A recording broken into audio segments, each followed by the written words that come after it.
Men yaqinda mol bozoriga bordim. Holatlarni aytib beraymi? Bolasi bo'lmagan bo'zaychani onasi deb turib sotildi. Ko'zim oldi. Aniq. Haligi jitran otadigan molni, turish bermaydigan molni qulog'iga nost tiqib qo'ysa, jim bo'lib qolar ekan.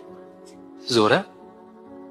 Miyaga ta'sir qilib yuborar ekanda, jim bo'lib qolar ekanda, qarang. Ana jim turadilar bu kishim deb turib sotyapti. O'sha do'ppini kiyib namozga kelayotgan aka. Begona biz. Olyapti-da, tashqariga olib chiqib, anaqni quyib og'zidan ichkizib qo'yapti, ichidan keyin olib kelyapti.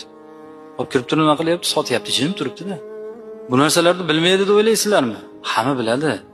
O'sha qilayotganlar Allohdan qo'rqing. Aytib o'tganimizdek, hoji akaligingiz qiyomat kunida sarhisobdan yengillatib qo'ya olmaydi, birodarim. Bizni falonchilar shafiy qiladi degan gap ham payg'ambar alayhissalom hatto shafoatlari ham birovni haq qilib turgan joyda olib qo'yolmaydi. Bu aniq gap, bu e'tiqodiy gap bu.